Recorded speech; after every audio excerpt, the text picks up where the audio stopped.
Hello learners, welcome to banking solutions. कैसे हैं आप सभी?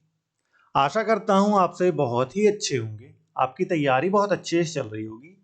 आईबीपीएस पीओ का इस बार पैटर्न चेंज हुआ है, ठीक है। बहुत सारी चीजें चेंज हुई है। प्री का पैटर्न चेंज हुआ है, मेंस का पैटर्न चेंज हुआ है, डिस्क्रिप्टिव का पैटर्न चेंज हुआ है। बहुत सारी चीजें चेंजेस हुई है। और इसी में एक चीज हर्षद सर ने कुछ नोटिस किया, आप सभी को बताया। उसका मैं एक छोटा सा क्लिप अभी लगाने वाला हूं, जिसके चलते उनके लिए हेट फैलाई जा रही है। देखिए, उन्होंने कुछ गलत नहीं कहा है, बात को तोड़ मरोड़ के पेश किया गया। यूट्यूब एक ऐसा दुनिया है ना कि आप बोलिए कुछ और आपकी कुछ और बात को लेकर पेश कर दिया जाएगा, उसके लिए फिर एक बात का बतंगड़ बनाया जाएगा। मेरे साथ वैसा एक बार हो चुका है। मैंने कुछ और बोला था और कोई एजुकेटर थे, नाम तो मैं नहीं लूंगा, बट उन्होंने कुछ और ही चीजें पेश कर दी थी स्टूडेंट्स के सामने। वही इस बार फिर से हुआ है। सर ने क्या कहा, पहले वीडियो को पूरा देखिएगा, ठीक है। मैं छोटा सा क्लिप लगा रहा हूं, उस क्लिप को देखिएगा। सर ने कहीं मना नहीं किया कि आप मत पढ़िए, आप पहले क्लिप देखिए। इनपुट आउटपुट कोडिंग डिकोडिंग इसके अंदर के कोड सब गायब हो जाएंगे। मैं ये नहीं कह रहा कि इनको नहीं पढ़ना, मगर मैं हमेशा तो अभी मैं किसी कंक्लूजन पे नहीं आ सकता। आपके रीजनिंग टीचर्स आपको बहुत बेहतरी से बता पाएंगे। वो लोग जैसा बताएंगे जरूर फॉलो करना। सभी लोग गुणी और गुणवान हैं, मगर चेंजेस अपने रीजनिंग एजुकेटर से आज डिस्कस कीजिए और अकॉर्डिंगली स्ट्रेटेजी बना के प्लान कीजिए। मेरी तो आशा करता हूं आपने क्लिप देख लिया। और Harshad sir please copyright strike मत दीजिएगा, ठीक है। हाँ, तो इस क्लिप में सर ने कहीं नहीं कहा कि ये चीजें नहीं आएंगी, वो बस एक पॉसिबिलिटी बता। और उन्होंने कहा है कि आपके जो रीजनिंग के एजुकेटर हैं उनसे आप डिस्कस कर लिए। सभी लोग गुणी गुणवान है, सभी लोग आपको वही क्लियर कर पाएंगे, जो रीजनिंग पढ़ाते वही क्लियर कर पाएंगे। उन्होंने बस एक पॉसिबिलिटी, एक फैक्ट रखा था, ठीक है। अब मैं आपको एक चीज डिटेल में बताता हूँ। पहले जो नोटिफिकेशन आता था उसमें रीजनिंग एंड कंप्यूटर एप्टीट्यूड लिखा हुआ होता था, ठीक है। क्या लिखा हुआ होता था? Computer aptitude. कंप्यूटर अवेयरनेस नहीं लिखा हुआ था, कंप्यूटर एप्टीट्यूड लिखा हुआ आता था। और इस एप्टीट्यूड का मतलब क्या आपको पता है? रीजनिंग आपने पढ़ा, आपको पता होगा। देखिए, पहले आपको पता होगा कि जो रीजनिंग में क्वेश्चन आते थे, एक टाइप का क्वेश्चन आता था बाइनरी कोडिंग, ठीक है। इसमें बाइनरी लॉजिक्स यूज होता था, बाइनरी कन्वर्जन यूज होता था। ये पूरा पूरा कंप्यूटर का चीज, ठीक है। दूसरी चीज है जो आप इनपुट आउटपुट बोलते हैं ना, इनपुट आउटपुट, ठीक है। इसका मतलब क्या है? इसे एक और बात से नाम से जाना जाता है, मशीन इनपुट, ठीक है। Machine input. अब मशीन इनपुट का मतलब क्या है कि आपने कुछ इधर से इनपुट दिया मशीन में, ये एक मशीन है, और आपको कुछ आउटपुट मिला। तो ये जो मशीन है, ये मशीन क्या है? ये कंप्यूटर है, ठीक है। इसमें कुछ लॉजिक्स परफॉर्म हुआ, फिर आपको आउटपुट मिला। तो ये लॉजिक कंप्यूटर का लॉजिक था। तो मशीन क्या होता है? कंप्यूटर होता है। तो हो सकता है ये चीजें यहाँ पे यूज हुई हो। एक बात और देखिए कि कोई भी चेंज अगर होगा या एग्जाम में कोई भी आपको चेंज होगा, तो आपको इन्फॉर्मेशन हेडआउट के द्वारा पता चल जाएगा, ठीक है। तो आप तब तक वेट कर ले। और एक चीज मैं आपको बताता हूँ। देखिए, कंप्यूटर एप्टीट्यूड का मतलब डिटेल में आपको यहाँ पे बता रहा हूँ। रीजनिंग में जो कंप्यूटर एप्टीट्यूड का मतलब होता था, वो क्या होता था? This does not test basic reasoning awareness like shortcut keys और MS word fact, MS office fact, ठीक है।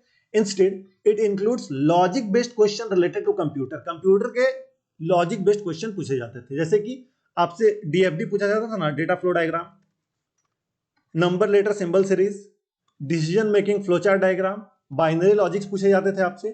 और इनपुट आउटपुट का भी कुछ मशीन का लॉजिक पूछा जाता था। वो सभी चीजें आपकी कंप्यूटर वाली चीजों में आती थी, ठीक है। कंप्यूटर एप्टीट्यूड में आती थी, कंप्यूटर अवेयरनेस नहीं, कंप्यूटर एप्टीट्यूड में आती थी। ये रीजनिंग टाइप का क्वेश्चन कंप्यूटर लॉजिक कॉन्टेक्स्ट का रहता था, ठीक है। आप गूगल करिएगा कंप्यूटर एप्टीट्यूड का मतलब, तो यहाँ पे आपको ये मिलेगा। Computer aptitude refers to the ability to understand and apply computer related concept and skill to solve problems, ठीक है। आप बाकी चीजें पढ़ सकते हैं।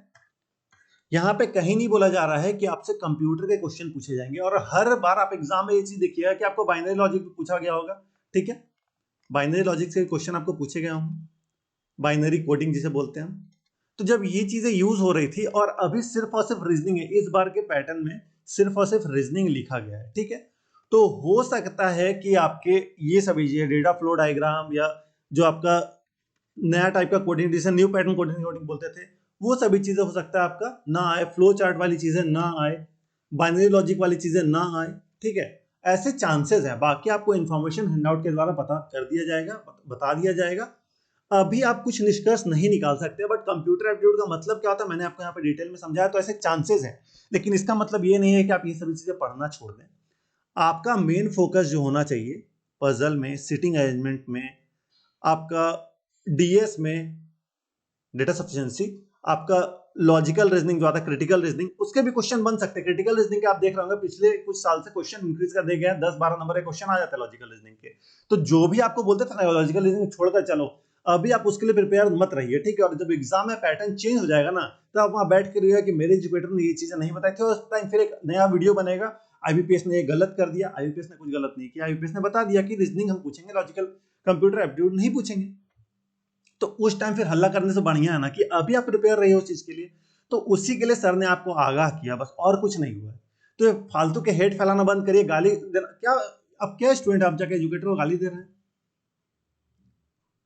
ये देखिए, आप इन चक्कर में मत पड़िए, ठीक है। लोग यहाँ आएंगे व्यूज के लिए, दूसरे एजुकेटर को कुछ बोलेंगे और सोचे हैं कि वो गलत है, मैं सही हूं। देखिए, यहाँ पे कोई गलत कोई सही की बात ही नहीं। यहाँ पे आपको अपने विवेक से काम लेना है।